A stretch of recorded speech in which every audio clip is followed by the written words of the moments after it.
संजय नगर गांव में हरिया नाम का एक लड़का अपनी माँ गंगा देवी और छोटे भाई लालू के साथ रहता था। उसके पिता को गुजरे 10 साल बीत चुके थे और अब वो अपना गुजर बसर चाय की छोटी सी दुकान चलाकर कर रहा था। माँ, मैं काम पर जा रहा हूँ। कुछ पैसे देता जा ताकि दोपहर का खाना बना सकूं। अरे माँ, पैसे तो नहीं है। अब जब जाकर चाय बेचूंगा तो कुछ पैसे आएंगे। तो हम लोग दोपहर में क्या खाएंगे भैया? अरे मुझसे क्या पूछता है रे? तू भी तो 18 साल का हो गया है। कुछ काम धाम कर तो पैसे लेकर आ घर में, तो घर का चूल्हा जले। अरे चिल्ला क्यों रे भैया? हाँ बेटा, अब वो भी काम करेगा तो गुस्सा ना कर। हाँ, इसे समझाओ ना माँ, वरना बहुत मुश्किल हो जाएगी। सिर्फ बैठे बैठे खाने मात्र से जिंदगी नहीं चलती। ये बोलकर हरिया गुस्से में घर से निकला और अपनी चाय की टपरी पर पहुंचा। हे भगवान, आज अपनी कृपा से मेरी सही कमाई करवा देना, वरना मेरे घर में चूल्हा नहीं जलेगा।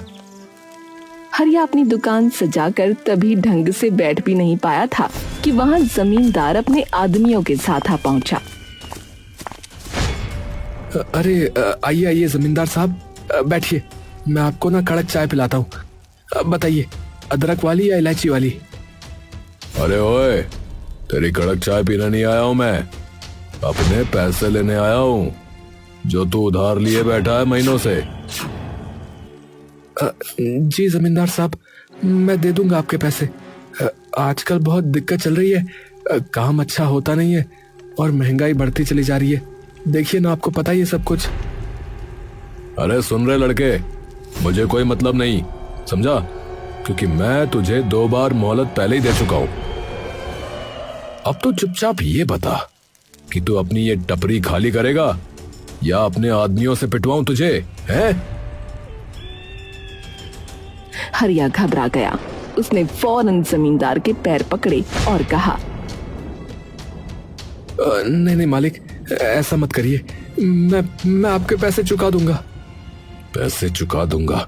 अरे तुम लोग मेरा मुंह क्या देख रहे हो रे? ए कालिया, इसकी दुकान से सारा सामान निकाल कर बाहर फेंक और उसे भी मेरे पैरों से हटा। कुछ आदमियों ने उसकी दुकान का सामान निकाल फेंका और उसे उठाकर एक साइड में फेंक दिया। वो बेचारा रोता हुआ घर पहुंचा। उसके चेहरे पर निराशा और दर्द साफ झलक रहा था। माँ और भाई उसकी हालत देखकर घबरा उठे। अरे बेटा, ये क्या हाल बना रखा है? चेहरा क्यों उतरा हुआ है? भैया क्या हुआ बताओ ना। माँ, आज हमारी टपरी भी चली गई। जमींदार ने अपने आदमियों से सब उजड़वा दिया माँ। अब हमारे पास ना दुकान रही, ना ही कोई सहारा माँ।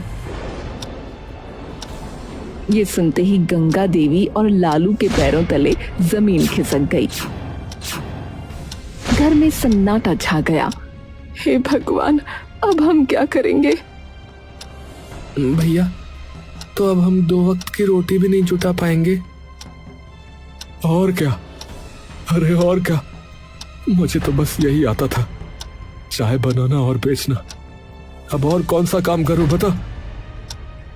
कुछ देर तक घर में सिर्फ सिसकियां गूंजती रहीं। फिर माँ ने गहरी सांस भरकर कहा, बेटा, याद है तुम्हारे पिता जब गए थे तब उन्होंने वो खेत छोड़ा था। भले ही वो सालों से बंजर पड़ा है, मगर अब तुम्हें उस पर मेहनत करनी होगी। माँ, वो खेत? अरे उस सूखी जमीन पर भला क्या उगेगा? वहां तो घास तक नहीं होती। कोशिश करने वाले की कभी हार नहीं होती बेटा। आज नहीं तो कल जमीन रंग लाएगी। अगर हाथ पर हाथ धरे बैठे रहे तो भूख से मरेंगे। हाँ भैया, माँ सही कह रही है। चलो खेत पर मेहनत करते हैं। अरे भाई, मगर उसमें लगाने के लिए बीज और खाद चाहिए। पैसे कहाँ से लाएंगे इन सब के लिए? खाना तक तो है नहीं घर में। गंगा देवी ने आंचल में हाथ डालकर अपना मंगल सूत्र निकाला और बोली, ये ले लो, इसे गिरवी रख दो। जो पैसे मिलेंगे उससे खेती शुरू कर देना। अरे नहीं माँ, ये कैसे हो सकता है? ये तो पिताजी की आखिरी निशानी है। बेटा, अगर तुम्हारे पिता जिंदा होते तो वो भी यही करते। सुनो, मैं बेचने की नहीं कह रही, बस गिरवी रख दो, जब तरक्की होगी तो वापस छुड़ा लेंगे। बहुत मान मनोहार और आंसुओं के बीच दोनों बेटे आखिर मान गए। अगले ही दिन उन्होंने मंगलसूत्र गिरवी रखकर पैसे जुटाए। चलो लालू, अब कामयाबी या नाकामी सबकी सब हमारी मेहनत पर निर्भर है। हाँ भैया, अब पीछे हटना नहीं है। दोनों भाइयों ने ठान लिया कि वो खेत पर तरबूज की खेती करेंगे। दिन हो या रात, काफी तपती धूप हो या झमाझम बारिश हो, दोनों ने जी जान लगाकर खेत को संवार दिया।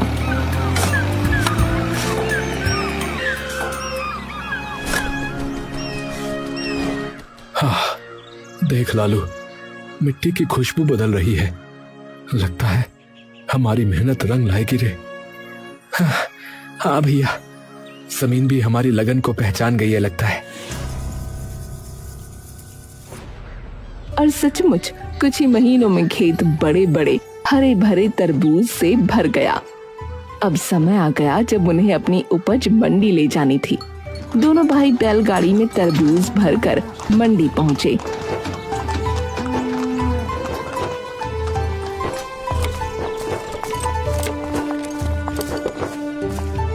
अरे वाह वाह भैया वाह, इतने ताजा और रसीले तरबूज तो मैंने सालों में नहीं देखे, बता रहा हूँ। हाँ हाँ भाई, हमें सब चाहिए भाई। तरबूज हाथों हाथ बिक गए। जब हरिया और लालू ने गिनती की तो उनके हाथों में मोटी रकम थी। भैया देखो देखो, आज कितना पैसा हुआ है। अब तो हम माँ का मंगलसूत्र तुरंत छुड़ा कर ले आएंगे। हाँ लालू, अब हमारी मेहनत का फल हमें मिल गया। चलो माँ की आंखों की चमक वापस लौटाते हैं अब। हरिया और लालू हाथ में मेहनत की कमाई थामे चेहरे पर उम्मीद की चमक लिए मंडी से निकले। दिल में बस एक ही बात थी कि आज माँ का मंगलसूत्र छुड़ाना है। पर तभी पीछे से गड़गड़ाहट जैसी आवाज आई। भीड़ चीखती चिल्लाती उनकी तरफ भागी। भैया, ये सब हमारे पीछे क्यों दौड़ रहे हैं? पता नहीं भाई, चलो जल्दी जल्दी आगे बढ़ो। भीड़ ने उन्हें घेर लिया। दुकानदार चंपक सबके आगे आया। अरे ओ हरिया, ठहर जा, हमें उल्लू समझ रखा है क्या है? अरे क्या हुआ भाई, पैसे भी दिए, तरबूज भी दिए, अब और क्या बाकी है? अब क्या बाकी है? बाकी ये है कि तुम्हारे तरबूज बाहर से हरे हरे हैं मगर अंदर से बिल्कुल सफेद, ना मिठास ना ही रस। हमारे ग्राहक थूक थूक कर हमें गालियां दे रहे हैं भैया। क्या ये कैसे हो सकता है? हमने तो मेहनत से खेत संवारा था। ए भैया, सब देख लो तुम अपनी आंखों से। सब लोग कह रहे हैं कि तुम्हारा माल बेकार है भैया। अब एक काम करो, हमारे पैसे वापस करो, वरना यहाँ से जिंदा नहीं जाओगे, बता रहे हैं। भीड़ का गुस्सा आसमान छूने लगा। डंडे उठने लगे, आंखों में खून उतर आया। भाई लोग, हमें एक मौका दो, जरूर कोई गड़बड़ हो गई होगी। हाँ, हमारे पास बस यही पैसा है, इसे ले लो, मगर हमें मारो मत। डरे सहमे दोनों भाइयों ने रकम लौटा दी। दुकानदार तरबूज वापस ठेलों पर पटक गए और गालियां देते हुए चले गए। हरिया और लालू धीरे धीरे घर लौटे। अरे बेटा, ऐसे मुंह लटका कर क्यों आ गए हो? मंगलसूत्र कहाँ है? माँ, सब खत्म हो गया माँ। वो तरबूज अंदर से सफेद निकले। सबने हमें धोखेबाज कहा माँ। पैसे फिर वापस करने पड़े। माँ, हमने महीनों की मेहनत की थी, सब राख हो गया। अब तो जीने की भी इच्छा नहीं बची। देखा माँ, देखा, मैंने पहले ही कहा था, वो खेत बंजर है, उस पर कुछ नहीं उगेगा माँ। नहीं बेटा, अगर जमीन सचमुच बंजर होती तो उस पर तरबूज की बेलें लहलहाती क्यों? कुछ तो चूक हुई है, हार मानने से जिंदगी नहीं चलती। मगर माँ, अब किस में ताकत बची है बताओ?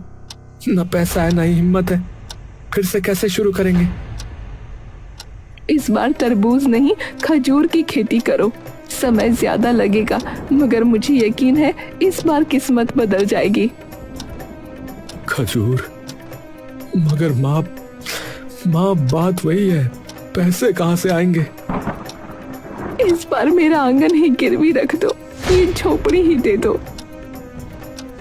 माँ, घर अगर ये भी चला गया तो हम रहेंगे कहाँ माँ? माँ तुम पागल तो नहीं हो गई हो? क्या बोले जा रही हो? पागल नहीं हूँ, बस समझती हूँ कि जिंदा रहने के लिए छत से पहले पेट जरूरी है। अगर भगवान ने चाहा तो ये घर भी लौट आएगा। दोनों भाई माँ की बात सुनकर पत्थर हो गए, मगर हालात ऐसे थे कि इनकार की गुंजाइश ही नहीं थी। अगले दिन वो जमींदार के पास पहुंचे। मालिक साहब, हमारी झोपड़ी गिरवी रख लो, पर कुछ पैसे दे दो।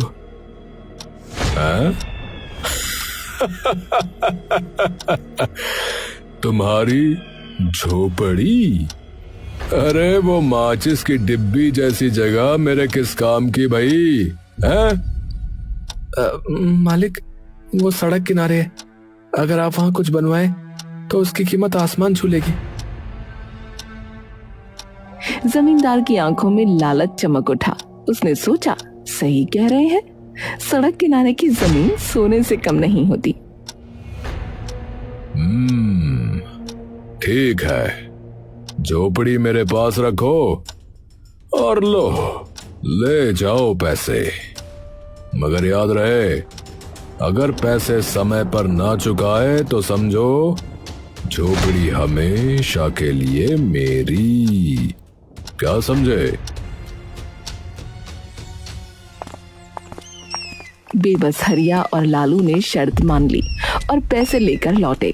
इस बार दोनों ने खजूर की खेती शुरू की। समय बीता, साल बदला और मेहनत रंग लाई। खेत में खजूर के पेड़ लहलहा उठे, उनकी डालियां फलों से झुक गईं।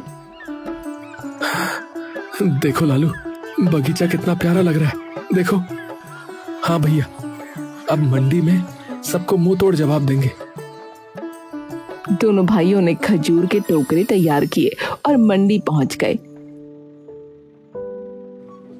अरे लो जी लो भैया, ताजे खजूर, जरा देखो तो, इस बार हमारी मेहनत का फल चखो। अरे हाँ, बहुत देख लिया तुम्हारा माल है। अब की बार बिना देखे ही कहता हूँ कि ये सब बेकार है, नहीं चाहिए भैया, आगे बढ़ो। हाँ, हम नहीं खरीदेंगे, तुम दोनों धोखेबाज हो भैया, जाओ यहाँ से। अरे भाई, कम से कम देख तो लो, एक बार चख तो लो, फिर कह देना खराब है। ए भाई, कहा ना यार, हमें नहीं चाहिए, चलो भागो यहाँ से, वरना अच्छा नहीं होगा, बता रहे हैं।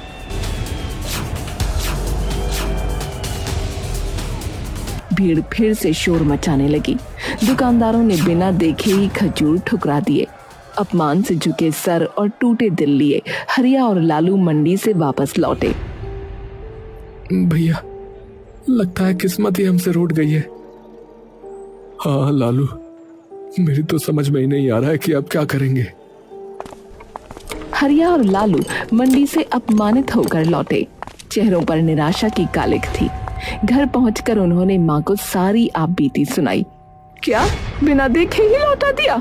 अरे भगवान, ये कैसा अन्याय है मेरे बच्चों पर।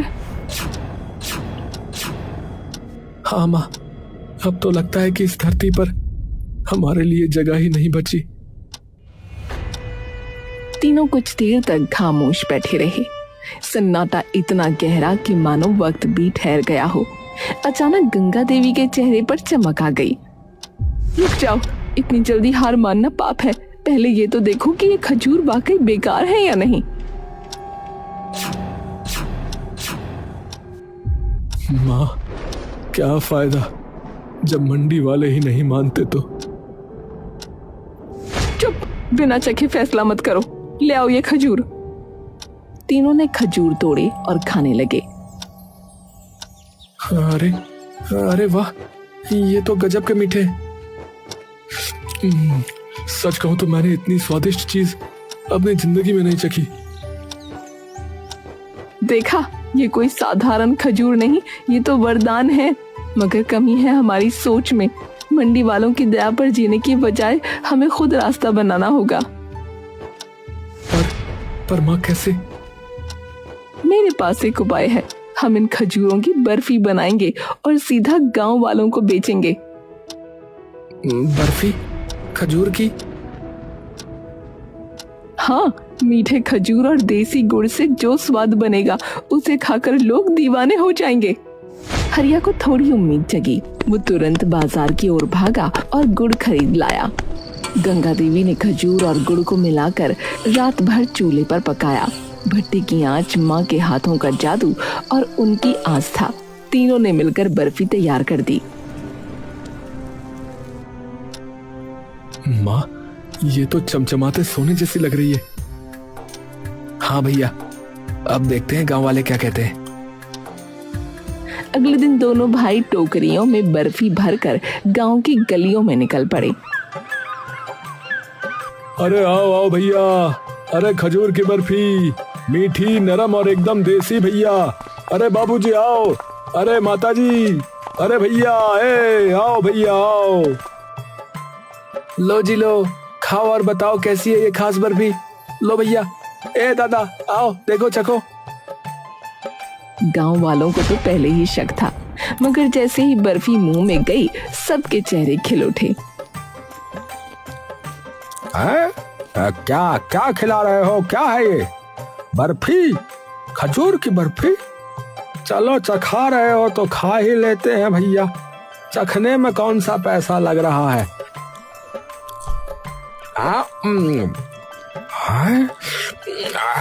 अरे भैया, ये तो गजब है भैया।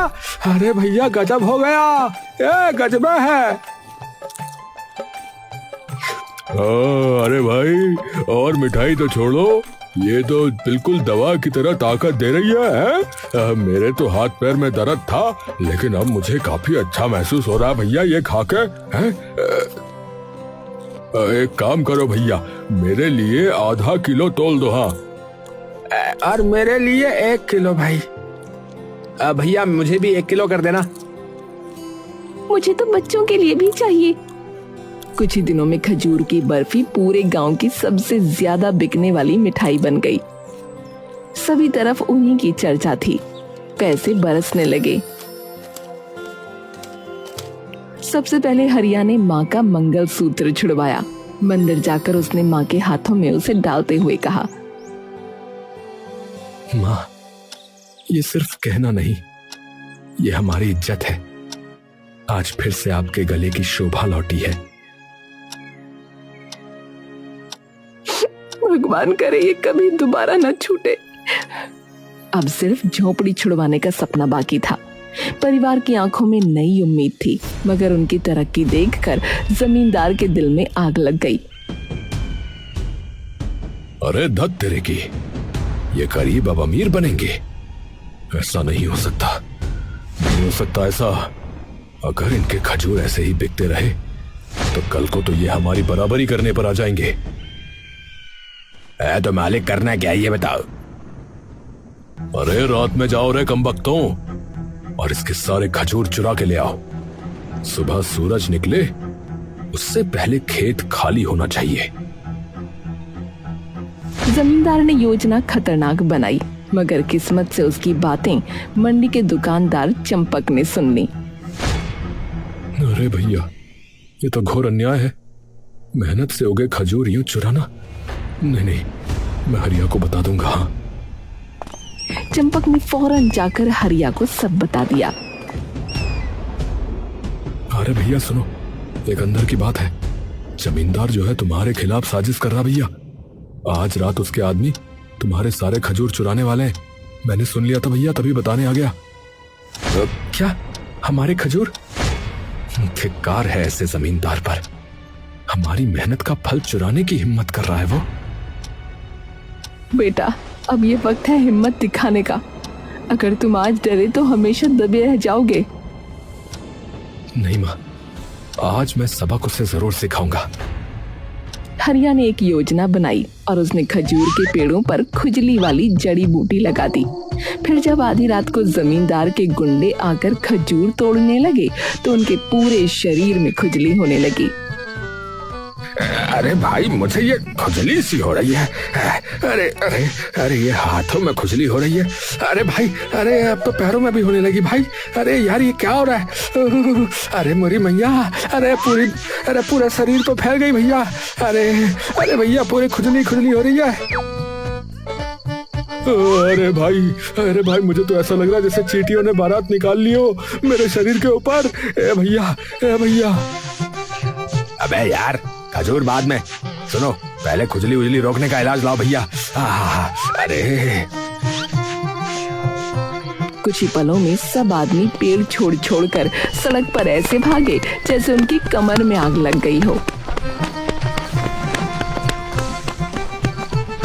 पूरा मंजर देखकर हरिया, लालू और चंपक ठहाकों से लोटपोट हो गए। अरे भाई, मैंने तो बहुत तमाशे देखे, लेकिन इतना शानदार कॉमेडी शो पहली बार देख रहा हूँ भैया। जब सब भाग गए तो हरिया ने चंपक से पूछा, अरे चंपक भाई, एक बात बताओ, आपने हमारी मदद क्यों की? तुमने तो कहा था कि हमारे खजूर बेकार है। अरे अब क्या बताऊं हरिया, जमींदार ने ही हमें भड़काया था भैया। उसने कहा था कि तुम्हारे फल कोई ना खरीदे ताकि वो फिर तुम्हारा घर हड़प ले, इसलिए। तो ये सब उस जमींदार का खेल था, लेकिन अब देखना, मैं अपना घर छुड़वा कर ही दम लूंगा। हाँ। अगले दिन अचानक शहर में एक आदमी आता है और हरिया से कहता है, तुम हरिया हो ना, जो खजूर की बर्फी बेचते हो? जी, आप कौन? देखो भैया, शहर में मेरी कई सारी मिठाई की दुकानें हैं, लेकिन जब से कुछ लोग यहाँ से खजूर की बर्फी खाकर गए हैं तो वो उसी की बात करते रहते हैं, और मेरी दुकानों पर भी उसकी मांग बहुत बढ़ गई है। इसलिए मैं चाहता हूँ कि तुम हमारे लिए खजूर की बर्फी बनाओ भैया, हम तुम्हें अच्छा दाम दे देंगे भाई।